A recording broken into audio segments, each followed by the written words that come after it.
오늘 말씀은 베드로전서 4장 15절부터 19절의 말씀입니다. 이 말씀은 고난당할 때, 환난당할 때 성도들이 어떻게 행해야 되는지를 권면해 주시는 말씀입니다.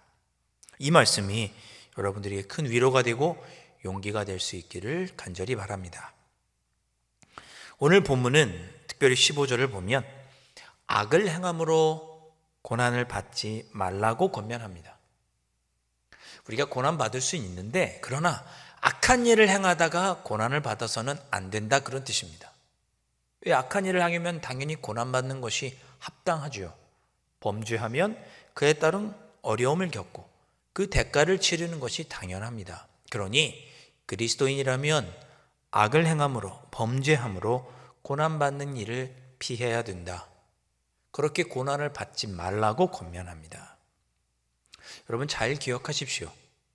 우리의 삶 마음에 다가오는 고난들 중에 어떤 것들은 우리가 악을 행함으로 당하는 고난일 수 있습니다.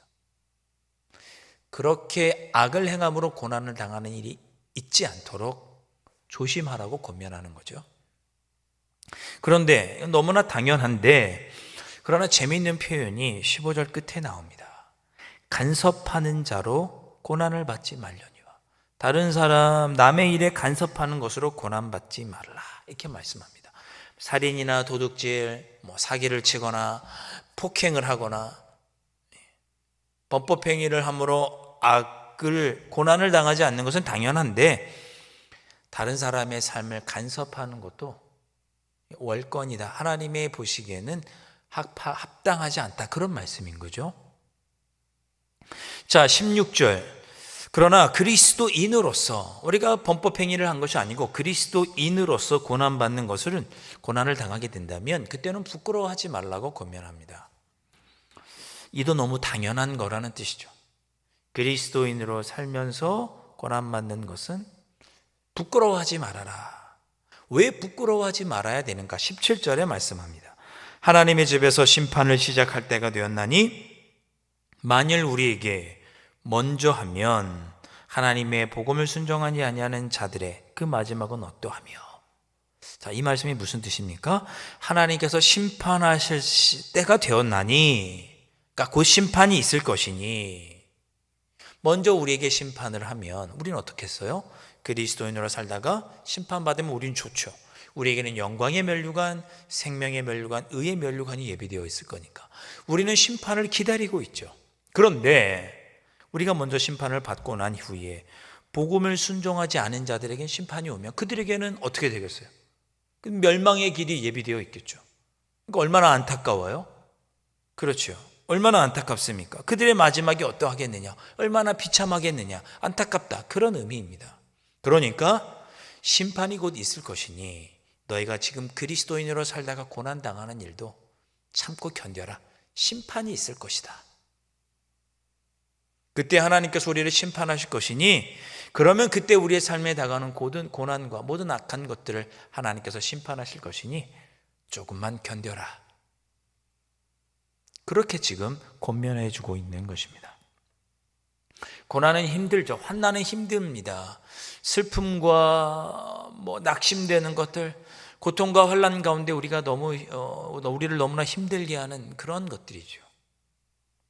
그럼에도 불구하고 견디고 참으면 곧 심판할 때 우리가 하나님의 영광을 드러내게 될 터이니 심판이 곧 있으니 고난 중에도 부끄러워하지 말아라. 고난 당하는 일을 부끄러워하지 말아라.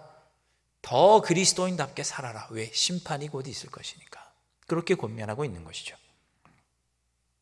자, 그래서 뭐라고 말씀을 하셨습니까? 19절에 그러므로 하나님의 뜻대로 고난을 받는 자들은 또한 선을 행하는 가운데 그랬습니다. 또한 선을 행하는 가운데 그 영혼을 미쁘신 창조주에게 의탁할지어다. 너희들에게 고난이 다가오느냐? 그렇다면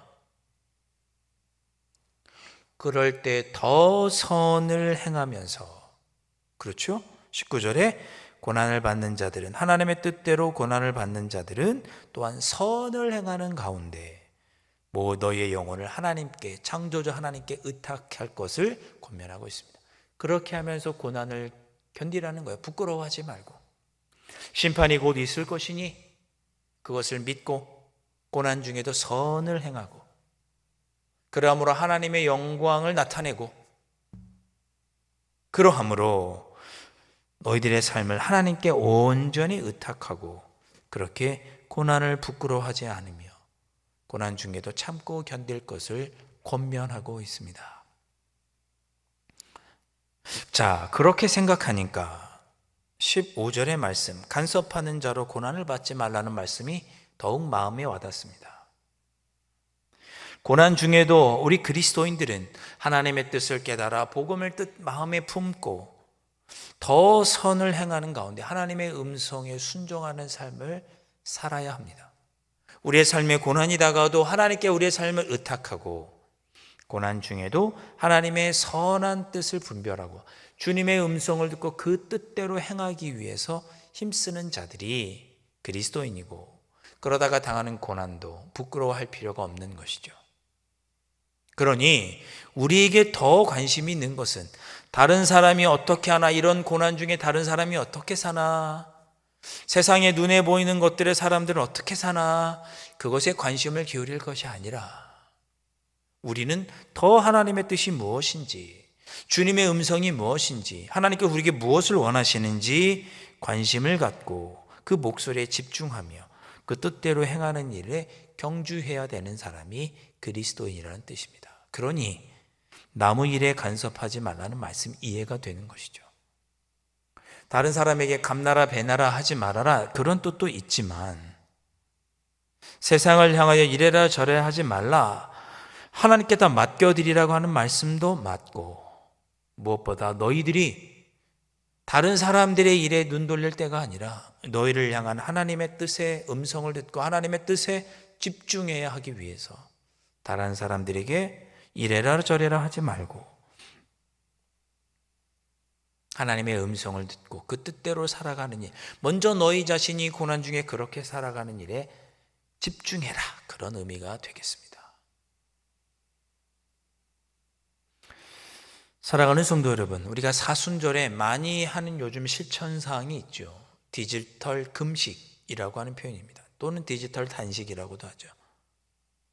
인터넷, 스마트폰, TV, 요즘 젊은 사람들이 많이 하는 SNS, 이런 것들 조금 하루에 5분만이라도 절제하는 것이 좋겠다. 우리의 영혼을 위해서 이 사순절에 저 주님의 음성을 귀 기울이고 주님의 뜻에 집중하기 위해서 우리 주변에 너무나 넘쳐나는 이 디지털 문명을 조금 5분만, 하루에 5분씩만 금식하자, 그런 것입니다. 몇 년 전부터 교회 안에서 그런 사순절에 그렇게 하기로 많은 이야기들이 오고 가는 중에, 그래서 그런지 이 영향력이 사회에까지 미쳤는지 어떤지는 알 수 없지만 요즘에 디지털 디톡스라는 표현을 씁니다. 디지털의 그 부정적인 요소, 독소를 빼자. 지나친 SNS, 지나친 유튜브 시청, 지나친 인터넷 집중, 이런 것들을 좀 줄이자.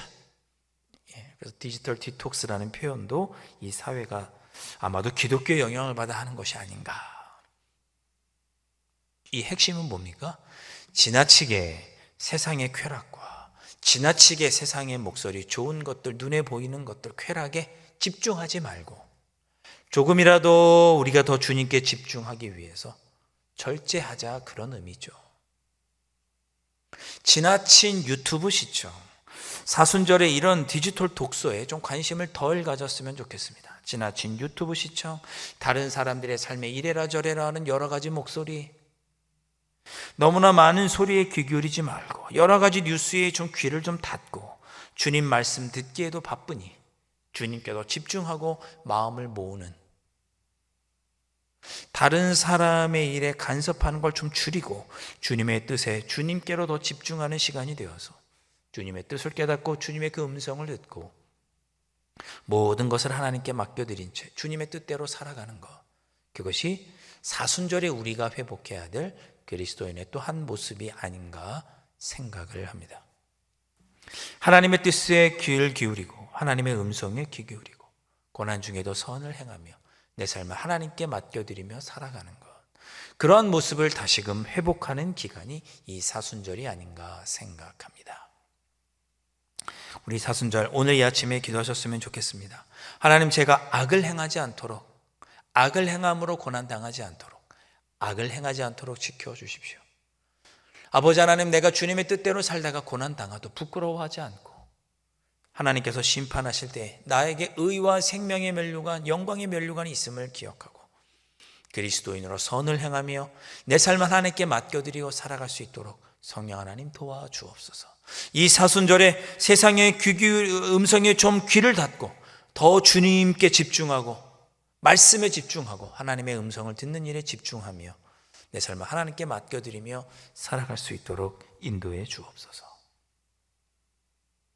그렇게 기도하며 주님 앞에 한층 더 성숙한 모습으로 설 수 있는 귀한 하루를 살아가실 수 있기를 주님의 이름으로 축원드립니다.